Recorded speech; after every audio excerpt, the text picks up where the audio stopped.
is deathless, for his joy is amritham, eternal.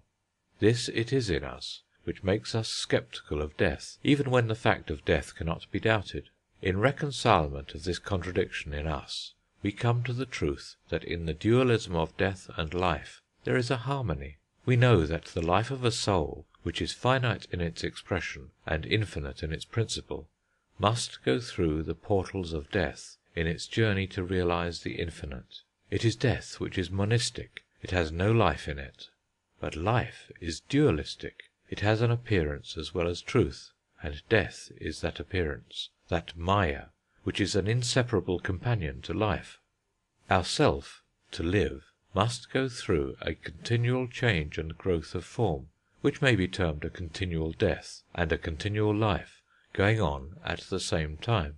It is really courting death when we refuse to accept death, when we wish to give the form of the self some fixed changelessness, when the self feels no impulse which urges it to grow out of itself, when it treats its limits as final and acts accordingly. Then comes our teacher's call to die to this death, not a call to annihilation, but to eternal life. It is the extinction of the lamp in the morning light, not the abolition of the sun. It is really asking us consciously to give effect to the innermost wish that we have in the depths of our nature. We have a dual set of desires in our being, which it should be our endeavour to bring into a harmony. In the region of our physical nature we have one set of which we are conscious always. We wish to enjoy our food and drink, we hanker after bodily pleasure and comfort. These desires are self-centred, they are solely concerned with their respective impulses. The wishes of our palate often run counter to what our stomach can allow.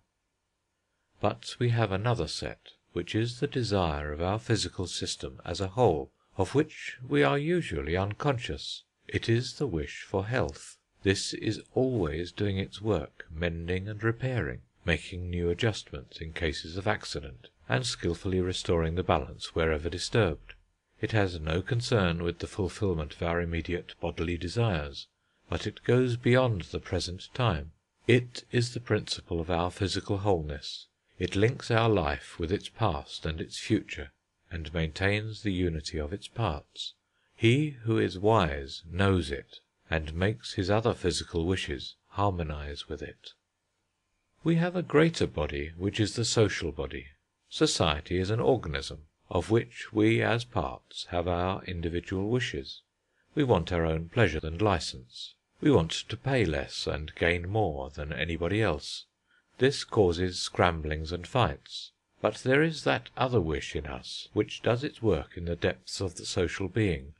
It is the wish for the welfare of the society. It transcends the limits of the present and the personal. It is on the side of the infinite. He who is wise tries to harmonize the wishes that seek for self-gratification with the wish for the social good, and only thus can he realize his higher self. In its finite aspect the self is conscious of its separateness, and there it is ruthless in its attempt to have more distinction than all others. But in its infinite aspect its wish is to gain that harmony which leads to its perfection, and not its mere aggrandizement. The emancipation of our physical nature is in attaining health, of our social being in attaining goodness, and of our self in attaining love. This last is what Buddha describes as extinction, the extinction of selfishness, which is the function of love, and which does not lead to darkness, but to illumination. This is the attainment of Bodhi, or the true awakening. It is the revealing in us of the infinite joy by the light of love.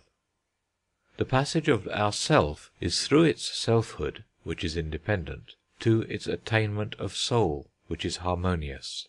This harmony can never be reached through compulsion, so our will in the history of its growth must come through independence and rebellion to the ultimate completion. We must have the possibility of the negative form of freedom, which is license, before we can attain the positive freedom, which is love. This negative freedom, the freedom of self-will, can turn its back upon its highest realization, but it cannot cut itself away from it altogether, for then it will lose its own meaning. Our self-will has freedom up to a certain extent.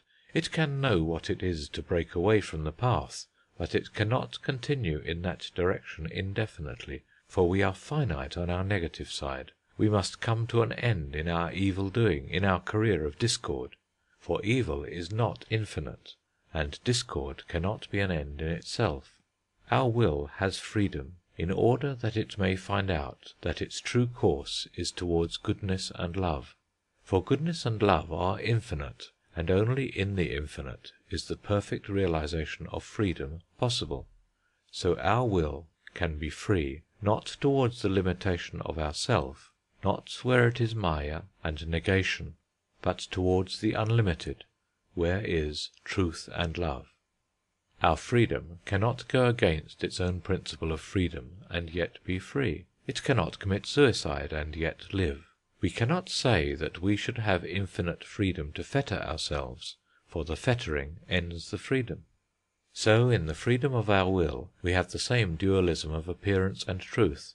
Our self-will is only the appearance of freedom, and love is the truth. When we try to make this appearance independent of truth, then our attempt brings misery, and proves its own futility in the end. Everything has this dualism of maya and satyam, appearance and truth. Words are maya, where they are merely sounds and finite. They are satyam, where they are ideas and infinite. Our self is maya, where it is merely individual and finite, where it considers its separateness as absolute. It is satyam, where it recognizes its essence in the universal and infinite, in the supreme self, in Param Atman. This is what Christ meant when he says, "Before Abraham was, I am." This is the eternal I am that speaks through the I am that is in me. The individual I am attains its perfect end when it realizes its freedom of harmony in the infinite I am. Then is it mukti, its deliverance from the thraldom of maya, of appearance, which springs from avidya, from ignorance, its emancipation in kantam kivam advayatam, in the perfect repose in truth, in the perfect activity in goodness, and in the perfect union in love. Not only in ourself, but also in nature, is there this separateness from God, which has been described as maya by our philosophers, because the separateness does not exist by itself. It does not limit God's infinity from outside. It is his own will that has imposed limits to itself, just as the chess player restricts his will with regard to the moving of the chessmen. The player willingly enters into definite relations with each particular piece, and realizes the joy of his power by these very restrictions. It is not that he cannot move the chessmen just as he pleases, but if he does so, then there can be no play.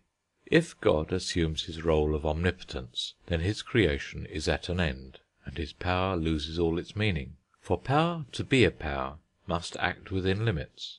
God's water must be water. His earth can never be other than earth. The law that has made them water and earth is his own law, by which he has separated the play from the player, for therein the joy of the player consists. As by the limits of law nature is separated from God, so it is the limits of its egoism which separates the self from him. He has willingly set limits to his will, and has given us mastery over the little world of our own.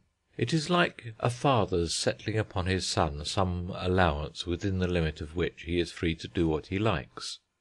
Though it remains a portion of the father's own property, yet he frees it from the operation of his own will. The reason of it is that the will, which is love's will, and therefore free, can have its joy only in a union with another free will. The tyrant, who must have slaves, looks upon them as instruments of his purpose.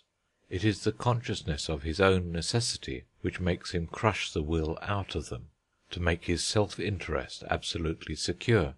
This self-interest cannot brook the least freedom in others, because it is not itself free. The tyrant is really dependent on his slaves, and therefore he tries to make them completely useful by making them subservient to his own will.